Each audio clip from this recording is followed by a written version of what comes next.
name is Santi, and my partner is Franz, and we're here to talk about No Straight Roads. So, No Straight Roads is released on August 25, 2020. It is an indie rhythm action adventure game, and you can play this game on the PC, PS4, Switch, or Xbox One.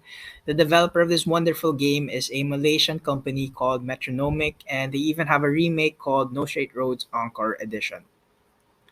So the game takes place in a fictional high-tech metropolis called Vinyl City, which is also the music capital of the world. The city is governed by No Straight Roads, a corrupt EDM label whose goal is to monopolize the music industry and continue their control over the city, with EDM being the only music you can play. So Vinyl City is made up of different districts, with each district being run by an NSR artist.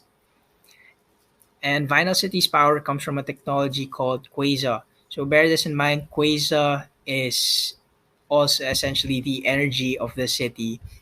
And to get more energy, NSR hosts a Lights Up audition to find talented artists to provide more Quasar and join NSR.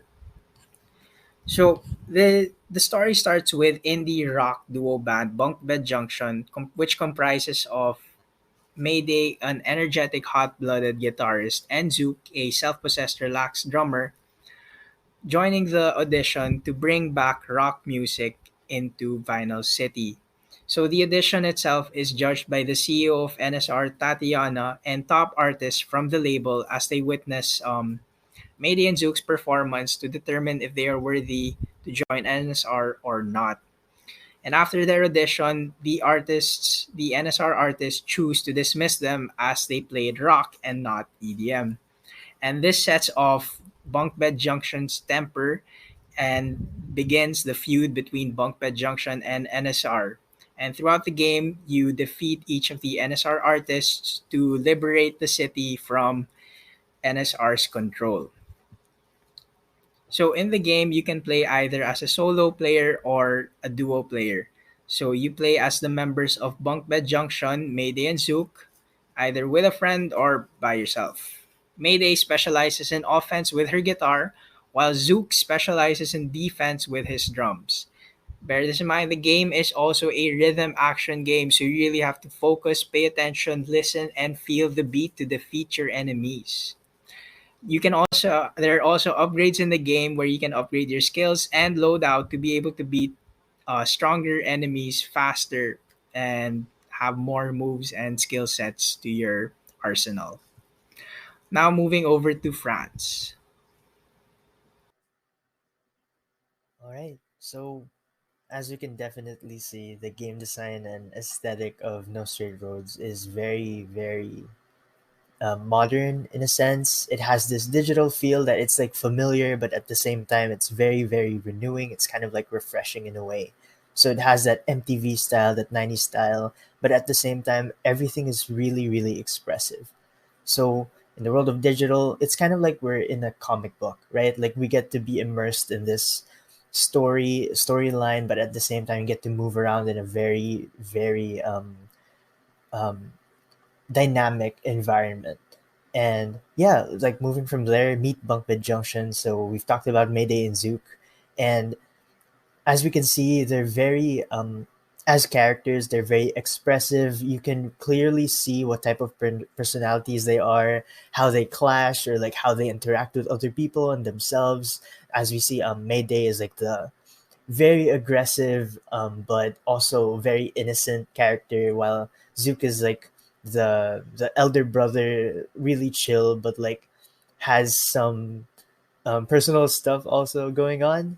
So a lot that's just the two main characters. From the bosses, they're very expressive as well, in the sense that their style is very thematic. So that actually brings us to the next point, where like the boss battles, like they're really electric. For example, the first boss is like this DJ, as you can see over here. He's a DJ. His whole thing is like about the planets and going galactic, and it's like full on hardcore EDM, and he just goes bigger. He goes bigger, like the cosmos continuously expanding. And as you can see here, Sayu is the character up here that tries to imitate like the classic K-pop or J-pop culture, like very, very feminine, very pink, very bubbly, very bright, that kind of stuff. So all of the different themes are very clear in a lot of the aspects of the game. And the boss battles, like the way that the game is set up, it's like you're going from boss battles, which they call concerts, so you're hijacking concerts, right? You're going from boss battle to boss battle, but in between there are a lot of like cutscenes that you get to work on. There are like platform levels that you go through where it's like the approach towards the boss battle. So the boss battles is their main thing, but what that opens up for the other parts of the game is that you get a lot of freedom to actually explore. So in between those boss battles, you're going to learn more about the boss themselves, the fans that support those bosses, the different stories behind them, and also a lot of secrets all around. So lastly, of course, we're going to talk about the music in the game. So it goes well in hand with the themes that are clearly seen through the visuals of the game and their characters. And um, because we're Team Bunkbed Junction, we're definitely rooting for Rock. But the game frames it in a way that like you're really, really fighting for it, which was the starting premise of the game, right? And you're fighting to uplift rock back to its former glory. And to do that, you have to go through different styles of music. So as I said, the DJ full on EDM, fighting K-pop culture. There's a part where you get to fight like a boy band that are ironically robots. And then there's some avant-garde, so like the the more eccentric parts of music. And yeah, so the game design spans from like the visual aesthetic of it, very modern, and the characters are very expressive, very unique in a sense. Even like the side characters are very unique. And then the way that the game is phrased, like the pacing of it is clear, but at the same time gives so much freedom. And of course, like really centered around the rock revolution. So moving on, the main premise or the main goal is to take back Vinyl City um, and revolutionize rock, bring it back to its former glory. So, as I said, the game's characters are very unique. They're very expressive. So, a lot of their personality is actually really tied down already. That like if you say Mayday, you know who she is, right? But in a game, it's kind of like you want to put yourself in it. And that's where the different elements of the game really rise up. So one of them is that, of course, you're looking at it from a 3D perspective. And if you're working or you're playing as a single player, you get to switch between them. So that little choice that you have to actually switch between characters allows you to choose the gameplay that you want, because Mayday, you play her as more of like a tank, or she's the melee person. That's why she uses her guitar and she does heavy attacks, while Zook is the drummer, so you have to be a little bit more rhythmic with the way you play in. Um, and that's just the core play style, right? Like you get to choose a play style, but that's not it. Like so, um, by so actually you start off the game by going to your base. So your base is actually under the sewer. So like as a sewer, there's a lot of levels to it. And the more you play the game, the more you unlock different parts. So like one of them is like a radio station where you get to hear more about the lore, you get to talk. You actually get to choose like how you respond to certain issues, because you're on the news a lot, because you're literally revolting for rock, right? And another aspect is you unlock the underground gigs. So by playing the bosses, you get to earn fans. The better you play them, like the higher score you get, and these fans you can use to unlock like certain perks, some level ups. So one of them is like a double jump, and some of them is like new skills that you can use. So like different types of combinations that you can do with the characters. So for Mayday, maybe that's like you can throw your guitar now, and then for Zook, you can add a little bit more combo to what you're doing. And then I mentioned before that there was an exploration aspect to the game, and part of that is like getting collectibles and finding stickers. And stickers here, as you can see in the workshop, you can put them on your instruments and they give you certain power ups. So a little bit more health, a little bit more attack damage, or attack speed and stuff like that. So in this aspect, it really combines well with the exploration aspect of the game, while giving you a lot of freedom around what's currently established to still make the game yours and play it the way you would. Because for me personally, I play Zook a lot more because first of all, I like his green coloring. That, as I don't know if you can see, but I have like a green background around me, and he's a drummer, so I like having that kind of rhythm while you're playing. Because oh, that's another aspect of the game where like it is a rhythm game, but you don't really have to completely follow the music. So unlike other rhythm games like maybe Osu or like those Just Dance games where if you don't follow the rhythm, you're penalized for it or you don't get the reward. Here, you having that sense of rhythm and getting used to like the deep mechanics of the game where you can like parry pink notes and when you hit in rhythm you get like a little bit more of a critical hit rate, something like that. But here in this game, you don't really have to be fully restricted to that. So it's kind of like the music aspect is important, but it's not in a way that'll restrict you from fully enjoying the game. So it's like you get to appreciate the music more as an environment and something that's um, a big part of the overall aesthetic, other than just something that you have to learn because if you don't learn it, you'll lose the game. So even though that sounds like it's contrasting, I feel like it actually adds more to the value of the music because you get to enjoy it more. Like because personally, if you had to learn that music and memorize each specific part of it, like oh okay, at 3 minutes and 4 seconds you have to jump because there's like a weird triple note or something like that. It becomes very technical. It becomes very annoying for a lot of gamers. So it opens up the level of appreciation to a wide range of audiences. So if you're very musically inclined, you get to like really know the details of the music that like, oh, wow, here they changed the scale. So suddenly the notes actually become harder to dodge, stuff like that. But then if you're just here enjoying the music, the aesthetic, and you just want to like hit robots with your guitar, then that's something that you can completely do on your own as well. So moving on, kind of building up on that aspect of again freedom and how they portray that aesthetic, that goal, we we can move on to like the different touch points that it has, to the different issues and themes that NSR actually discusses, even though it's not outright talked about in the game. So first of all, I'd like to talk about is the portrayal of rock. So this actually is actually really discussed in the game where rock is considered uh, outphased, right? Like rock is done. The new the new the new music, the thing that reigns is EDM. And if you're not part of EDM, you're not welcome here. And I think that that's really important because it's like rock versus EDM, right? And even though it's like it seems like a random set of genres, I think it shows the extremes of what we see music as today because rock can be seen as like the very very aggressive type of music, the one that's like uncontrollable.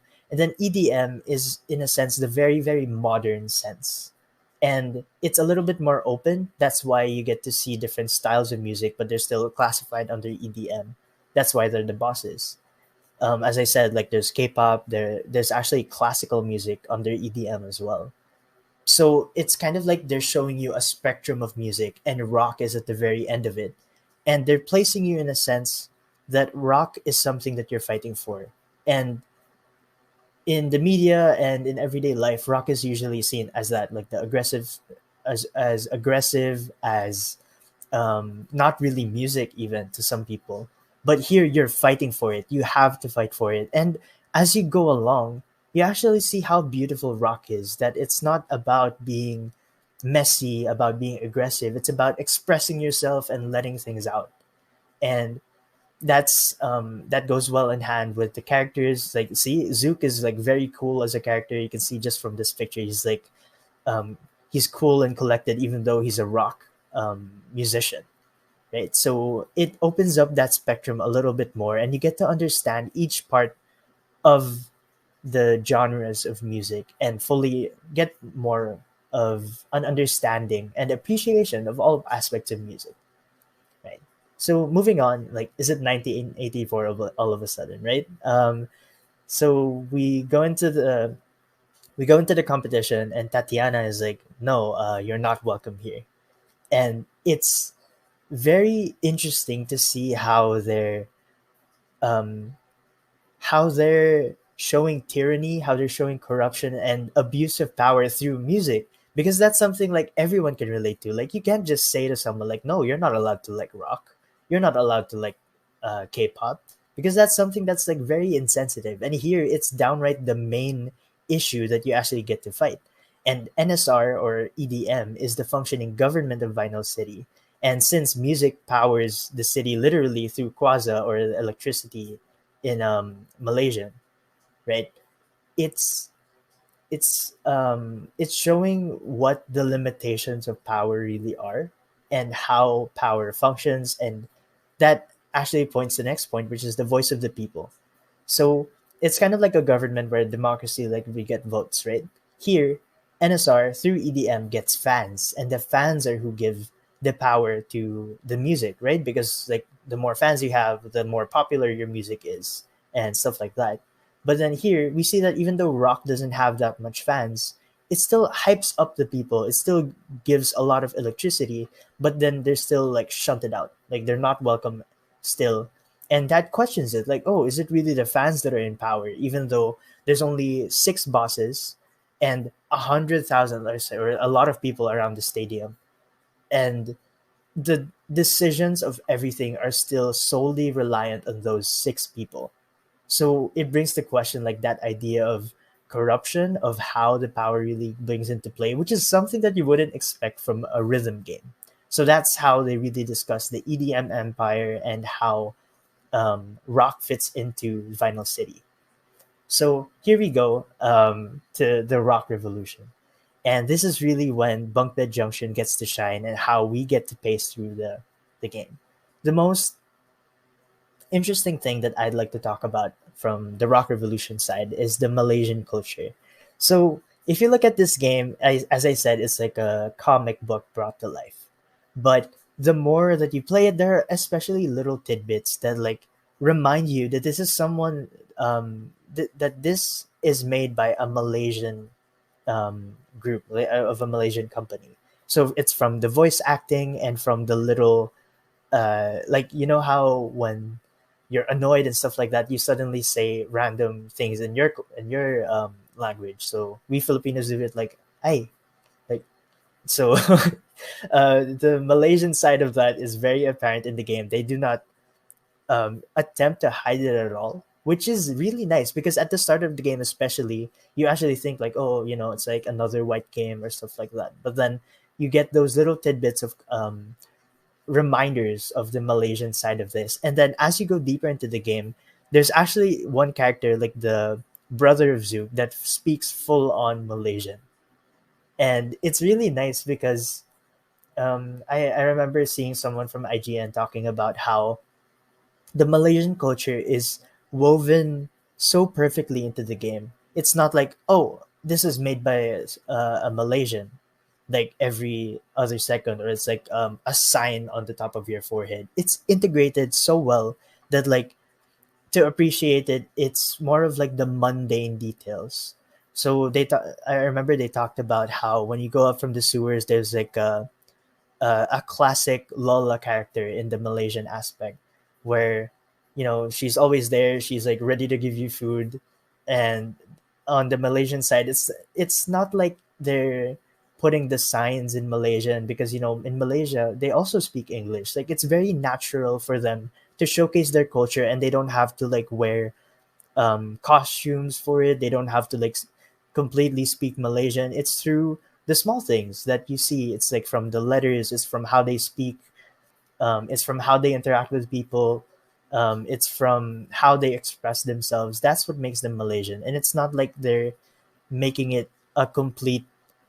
It's not like they're making that statement forcefully. It comes out very naturally, um, which is also showcased in one of the bosses, where there's a child prodigy that is actually seen to like be controlled by their mother. So there's a lot of Malaysian issues and cultural references that are discussed all throughout the game, and it's not like it's the main storyline, but it gives that breath of life throughout that entire game, and also representation that it's not just the Westerners that are building games. Now it's like everyone, and Malaysia is stepping up to really showcase their talent and their culture through building something natural that everyone can connect to, which is something that I think the Malaysian culture is actually really proud of. Then up next, I'd like to talk about relationships that are portrayed, because this is something really interesting, especially with with Zook and Mayday, because you'd expect them to have like this sort of romantic relationship because they are a guy and a girl, but they're very, very, very platonic, and it's very healthy how to see that kind of relationship blossom, how it comes out so naturally, and we even get to see other relationships that are tackled directly, like sibling rivalry and how it gets resolved or unresolved. And there's also like the aspect of fighting an ex and how to like handle those types of relationships and how it can affect people. So that's something really interesting to see, especially again as a rhythm game. And then last but not the least is like the idea of idolatry and beliefs, because spoiler alert, but the main boss, so as we see here, Tatiana, was actually previously the rock idol of Mayday, the main character. So Mayday slowly talks about her rock idol all throughout the story, like building it up, like, oh yeah, this character, I forgot her name. It's something like Rock Fiora or something. That Rock Fiora revolutionized rock. She brought it to the map, and she is my idol. I want to be her. And then suddenly we're revealed that like Tatiana was actually that character, and she left that life of rock because of something very personal to her.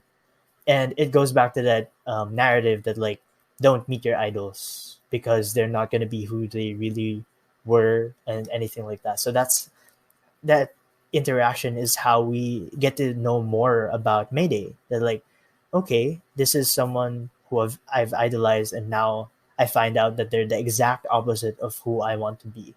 And then you see how she still powers through, and that the way she realizes it is that you are my idol, but that doesn't mean that I'm a mirror of you. I'm still who I am, and I draw what I need from the people around me. And that those types of little narratives, like it gives a sense of freedom also to the audience to take it how they want to, because there's also the other party. So there's another character that is alongside Mayday that's like the complete opposite of Mayday, that like she that he actually condemns Tatiana for like leaving the life of rock and actually wants to punish her. So you get to see all of these different perspectives and this discussion of these different types of issues. Yeah. So yeah, moving on, because of all of the discussions and everything, we actually see um, how NSR or the and the Malaysian company that made it really values community. So they really opened up discussions. Fan art is literally a part of the game that you get to collect. You get to see some backstory around it, so it's super nice. And like they're actually really active on social media. Um, the entire story of NSR is about like a small group of musicians really trying to make a mark and like showing the struggles of the music industry.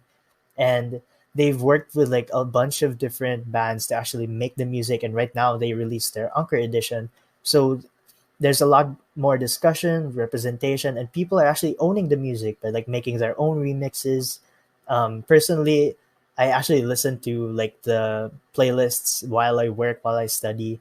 So like the community aspect also of the game even outside of the game is very apparent, and it's something that's lively, it's bustling, and at the same time it's refreshing because it's not just about playing the game one player or two player. It's about finding that community outside of it and inspiring others, not just for game design or game making, but also about music, about again all those different issues about um, maybe about talent, about pursuing your passions, about siblings, about relationships. All of that stuff is being discussed even outside of the game, and that's something um, that NSR should be proud of.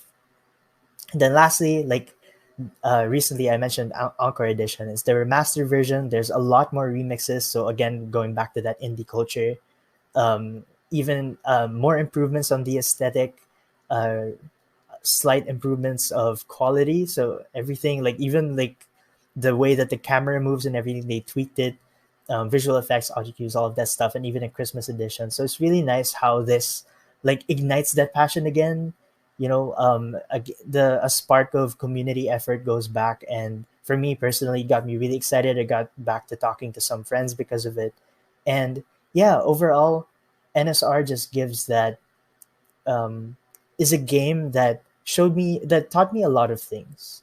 Like first of all, it gave me an experience that helped me mentally to detach myself, to rock on, just like express myself, and it made me realize a lot of things personally, like about especially that thing about pursuing passions and finding a community outside of what I normally see. Um, Trying to explore more also, but yeah, it masterfully combines a lot of elements from culture, from different issues into a game, into a rhythm game of all things. And I've seen how so many people got to connect with it and how it really impacts people on a lot of multiple ways. And it's honestly why I like to say that it's my favorite game of all time.